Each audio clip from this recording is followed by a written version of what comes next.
UP में औद्योगिक एवं श्रम सुधारों की दिशा में बड़ा कदम बढ़ाते हुए राज्य सरकार उद्योग और व्यापार से जुड़े 13 राज्य अधिनियमों के लगभग 99% आपराधिक प्राविधान जल्द ही खत्म करने जा रही है। इसके लिए सुगम्य व्यापार विधेयक 2025 को जल्द ही कैबिनेट के समक्ष पेश किया जाएगा। प्रस्तावित विधेयक से न सिर्फ व्यापार करना आसान हो जाएगा, बल्कि श्रमिक हित भी सुरक्षित रह पाएंगे।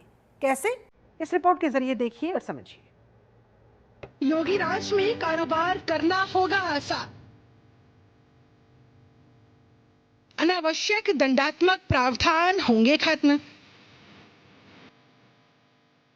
पारदर्शी और न्याय संगत व्यवस्था होगी लागू।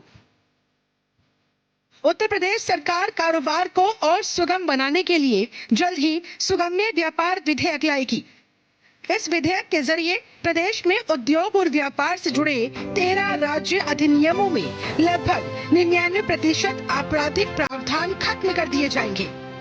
मुख्यमंत्री योगी आदित्यनाथ ने बताया कि कारोबार सुगमता को और सशक्त बनाने के लिए नए कदम उठाना समय की मांग है। ये भी उतना ही जरूरी है कि औद्योगिक विकास के साथ श्रमिकों की सुरक्षा और सुविधा की गारंटी सुनिश्चित हो सके। मुख्यमंत्री के निर्देश पर राज्य सरकार जल्द ही सुगम्य व्यापार विधेयक 2025 लाने जा रही है। इसके तहत आबकारी अधिनियम, शीरा अधिनियम, वृक्ष संरक्षण अधिनियम, राजस्व संहिता, गन्ना अधिनियम, भूगर्भ जल अधिनियम, नगर निगम अधिनियम, प्लास्टिक कचरा अधिनियम, सिनेमा अधिनियम, क्षेत्र और जिला पंचायत अधिनियम समेत कई कानूनों को अधिक व्यवहारिक स्वरूप दिया जाएगा। इनमें जहां पहले कारावास की सजा का प्रावधान था, वहीं अब अधिक आर्थिक दंड और प्रशासनिक कार्रवाई को वरीयता देने की तैयारी है।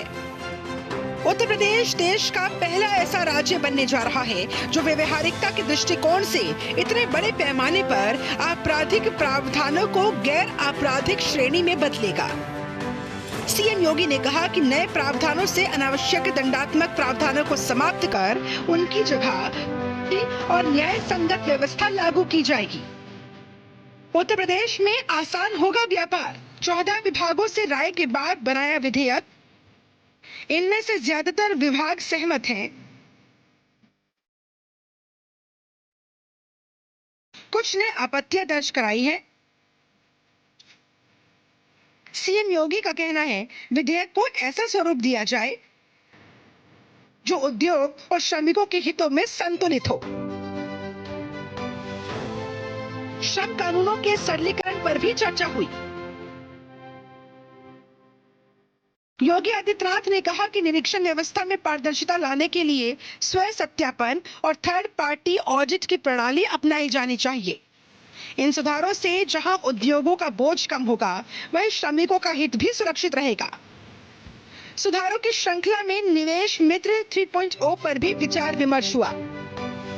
इसके तहत निवेशकों की आवेदन और अनुमोदन प्रक्रिया को पूरी तरह से डिजिटल और सुगम बनाया जाएगा।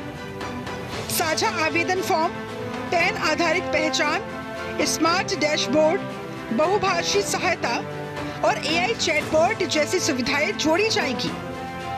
सरकार जल्द ही निवेश मित्र पोर्टल का नया संस्करण भी लाएगी, जिससे कारोबार और ज्यादा आसान हो पाएगा। ब्यूरो रिपोर्ट, जनतंत्र टीवी।